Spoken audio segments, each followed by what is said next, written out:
Welcome to the video, guys. 500 videos. Can you believe it? 500 videos, guys. Come a long way. Lots of content, lots of history in the books. 4 championships under our belt. Halfway through season 5 now. We reached our 500 videos, and I really wanted to do something a little special for this video. So we got, for your top 10, your top 10 CSFL games of all time. So I am really excited to bring them to you. So here I am. Hello, Commissioner JD make music here. But we got all the old symbols here. We got the first one from season 1, then we got the second one from season 2 when we had the werewolves and the bears join, and then season 3 when the demons and the scorpions joined here, and then season 4 here when we started moving to the shield, and then finally now at season 5 we're ready to do our top 10 CSFL games of all time. Controversial list, exciting list, that's for sure. Big games, some not so big games with big stat games. Let's go through it right now and not waste any more time. Let's go right into it.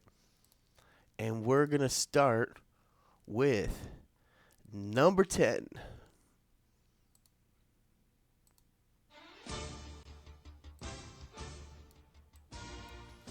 So number 10 is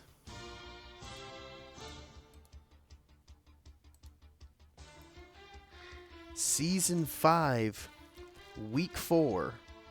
Wildcats beat the Bears in overtime with a pick 6.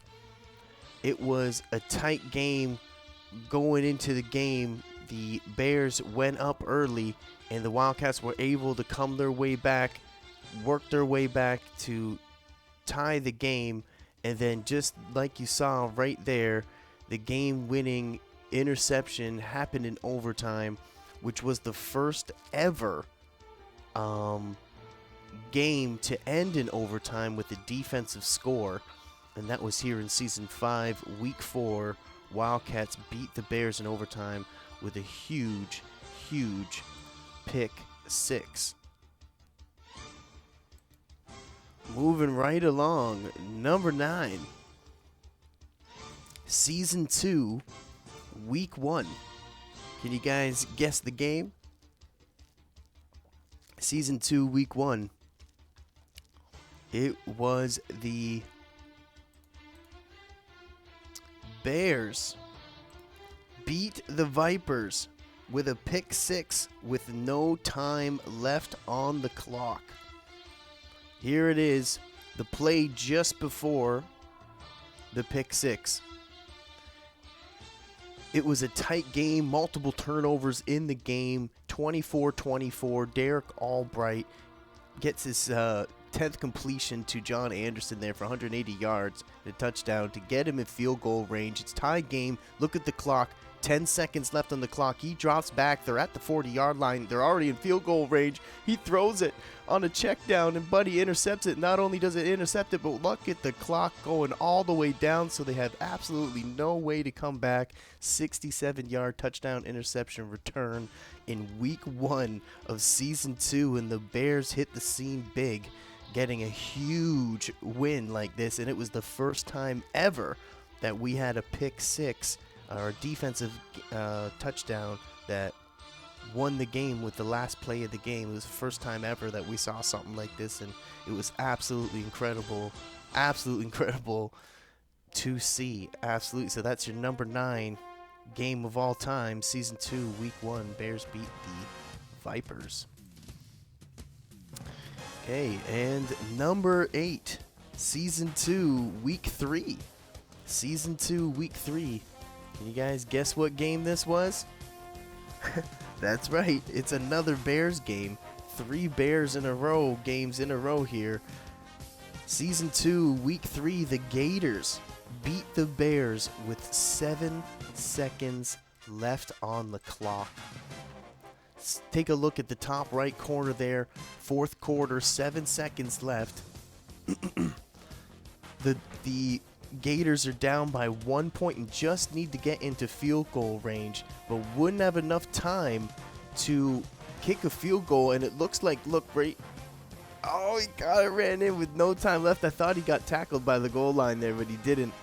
He ran clear in for a 64-yard touchdown pass with no time left on the clock. 7 seconds left. It was a crazy, grimy game. Lots of heavy stats in the game, but the Gators stayed strong and held on to beat the Bears with 7 seconds left in another Season 2 thriller in Week 3. Season 2 really hit it off fast and amazing with 2 epic Bear games right back to back, really. Okay, let's keep moving. Number 7. Number 7 is Season 1. We got to go all the way back to Season 1, Week 4. Probably not a lot of people are going to be able to guess this one.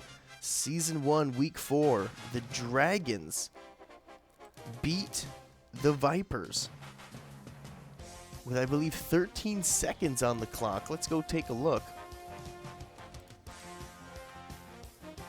49 seconds here in the 4th quarter. Take a look at the top right.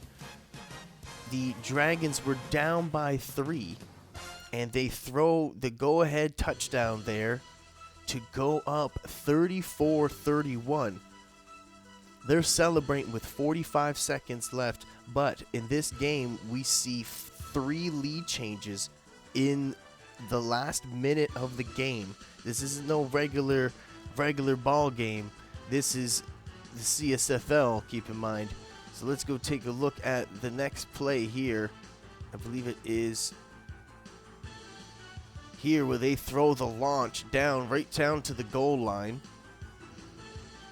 And then the following play, Phil Clemens runs it in with 18 seconds left, and it looks like they came back to win.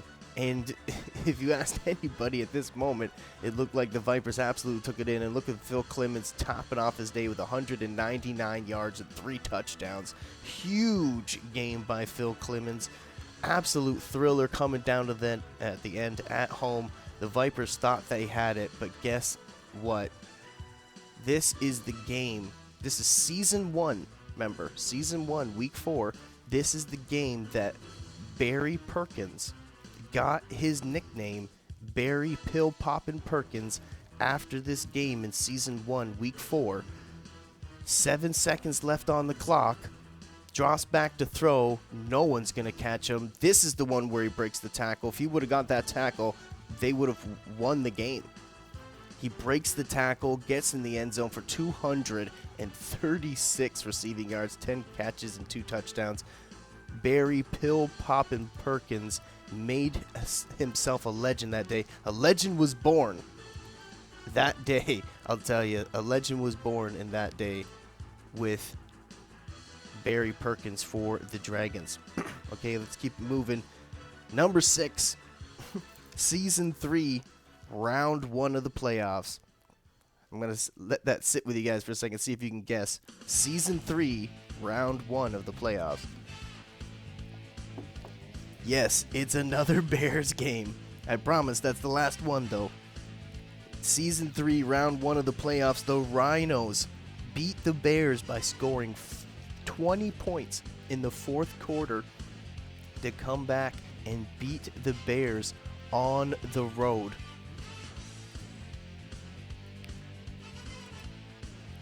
So the crazy part about this play, 13 seconds left. The crazy part about this game, lots of stats, crazy numbers. But the crazy part is that it is in the playoffs, but there's 13 seconds left. They don't score here. They got no timeouts left. He goes out at the 1-yard line, I believe. Let's take a look at it right now. This is for the playoffs. They came back. They scored 20 points in the 4th quarter. Keep that in mind. They go out. It was 4th and 6. 4th and 6 is this play. They get the first down, and he goes out at the 1-yard line for a 1st and goal with 8 seconds left. And the crazy part about this is that they run the ball. They run the ball here, and if they get stopped, if the Bears stop them, I don't think they would have had enough time to get back to the line of scrimmage and spike the ball or snap another play. You stop them here, and the game's over. 5, 6 seconds to get everyone to the line. Maybe might have got one more play off. I don't think so, though. They go in for the go-ahead touchdown, and what an epic comeback for the Rhinos. An absolutely legendary performance by Alonzo Atkins, and the Rhinos ended up taking that momentum all the way to the championship game to get their first appearance in that game. And wow, was it a thriller or what?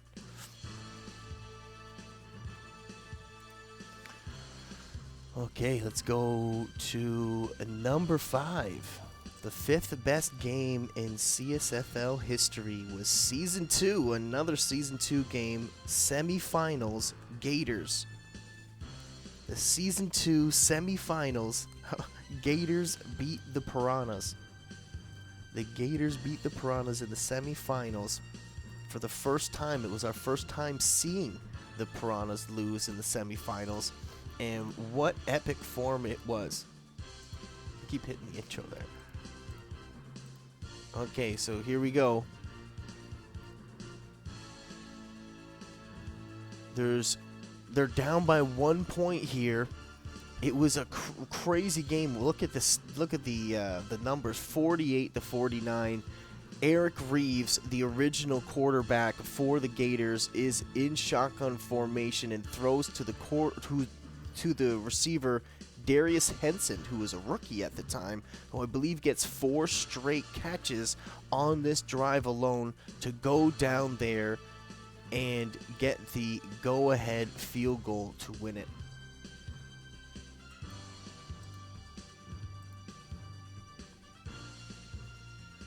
$28-yard field goal with 9 seconds left on the clock, and an absolute nail-biter of a game all the way through to the end.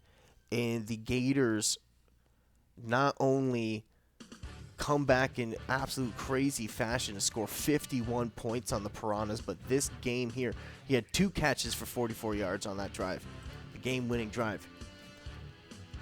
But this game was a chance to go to the championship game on the line, and the Gators beat the Piranhas, who were, at the time, thought to be unbeatable. Unbelievable game. That was the semifinals in Season 2, where the Gators beat the Piranhas. Number 4. Season 3, semifinals. Demons beat the Piranhas. That's right, 2 back-to-back games where the Piranhas lose in the semifinals. How could you not get these games up there? Number 4, greatest game ever, though. Let's go take a look at it.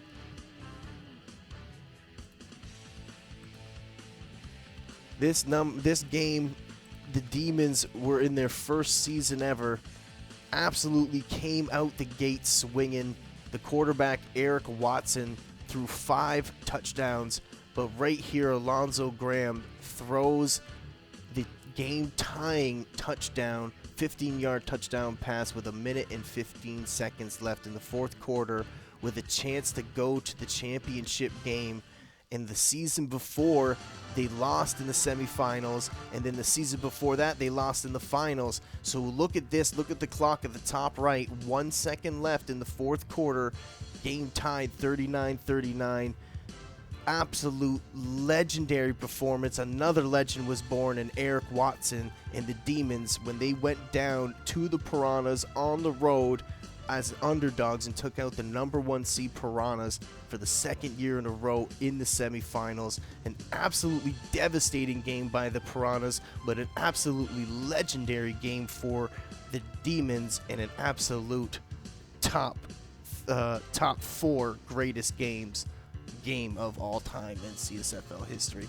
Lots of other stats in there as well that I'm not including, but man, if you got someone that wants to join this league, you want them to watch a game, that's one of the games I'd recommend for sure.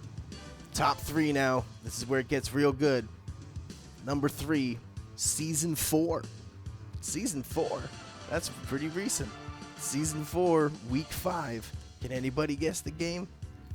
Season 4, Week 5. Excuse me. Believe it or not, it's another Piranhas loss. 3 Piranhas losses in a row here in the top 5. Season 4, Week 5, the Dragons beat the Piranhas, and they score 56-51. And this is the most points ever scored in a game by 2 teams, combined 107 yards. Let's bring it up here. And not only did they end up scoring 107 points between the 2 of them, which was the most ever, but Alonzo Graham, and I believe it's on this play, breaks the record for which was previously set at 6 touchdowns in Season 1. Breaks the record, oh maybe it's the next play, breaks the record with 7 passing touchdowns and still loses the ball game. 56-51 was the final score in an absolute thriller, back and forth, non-stop scoring affair. If you love offensive games, this is the game for you, because holy smokes, was it a thriller.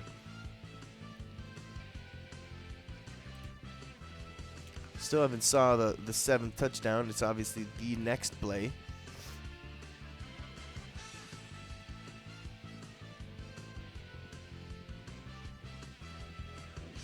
I believe it's here on 4th and 5. There it is. Number 7. Quarterback Alonzo Graham gets in the record book for the most passing touchdowns ever in a game. And that is an absolute legendary performance. He was 73% on the day, and he lost the game, and we're talking about him. But how could you not with that type of performance? Wow. Season 4, Week 5.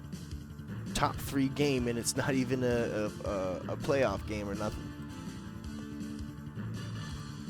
Let's try to wrap this up quickly. Season 2, or should I say number 2, greatest game of all time. There's only a couple left. Wonder if you guys can kind of guess them. But this game is, believe it or not, in Season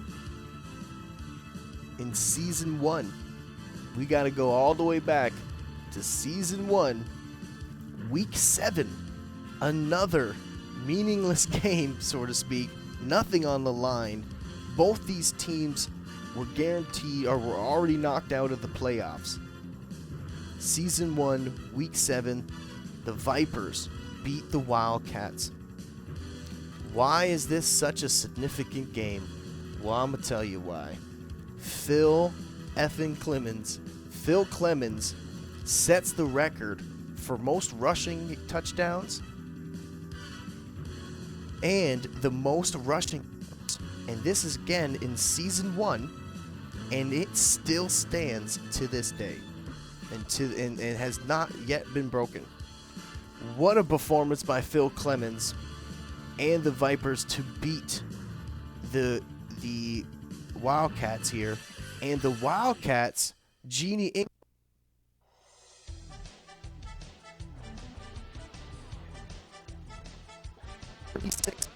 yards, and also set the record for the most passing touchdowns at the time, which was 6 touchdowns. Jeannie Ingram threw 600 yards, 546 yards, 6 touchdowns, and ran for 300. I don't think we'll ever see a performance like this again. And it was one of those games that really woke everybody up about the CSFL and how amazing these games really are and how deadly these offenses can be. And these were two teams that didn't make the playoffs this year. He had 6 touchdowns, and he throws this pass, and it gets stopped about an inch short of the end zone here. Take a look at that. They ruled that not a touchdown, and he ends up with 6 touchdowns and almost could have got 7. An absolute epic game statistically, an absolute nail-biter, and high-scoring game. Set records, 4 huge records that still stand 4 seasons later, or 5 seasons later, and that is your second best game ever, all-time CSFL history. And number one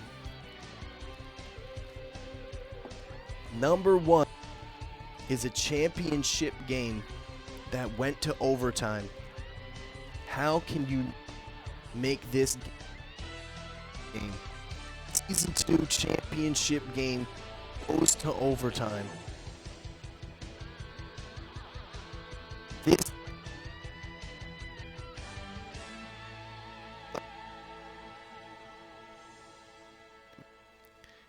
and everything that was on the line for the championship had multiple lead changes under the 2-minute warning. Also had a drive by the Wildcats that come back and tie the game. A rough passer play that was called on the Gators on 4.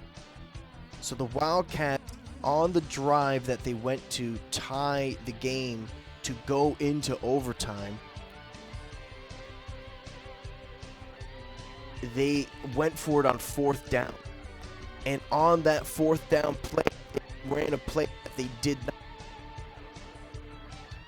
And they still let that, and they still got it because they got a roughing the passer play, which we had never seen ever in the league.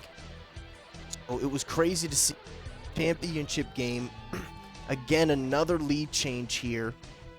And I believe there is two more. But I'm not sure. Or no, it goes to overtime here. Okay, so it goes to overtime here. Had 3 lead changes or 2 lead changes there under the 2-minute warning. Here's the play where they play action and go for the kill. It's another controversial catch. He catches it just on the sideline, and this is the play that we learned about the push-out rule. And the Wildcats go down in overtime to beat the Gators on an epic play to kick a go-ahead field goal to win it. And it's kind of hard. I was thinking about putting the huge statistical game with all records first, but a championship game, lots of points, epic drive with the pass interference call and everything, controversial play in overtime, goes to overtime, ends in a field goal. It's kind of hard not to pick this play, but that is your greatest game of all time. That is the number 1 play.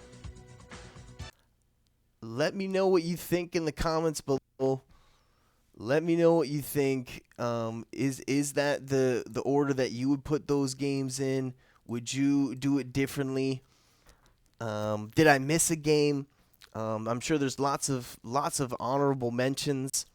But that is your top 10 greatest games in CSFL history. Thanks for hanging out with me, and I hope you enjoyed the video.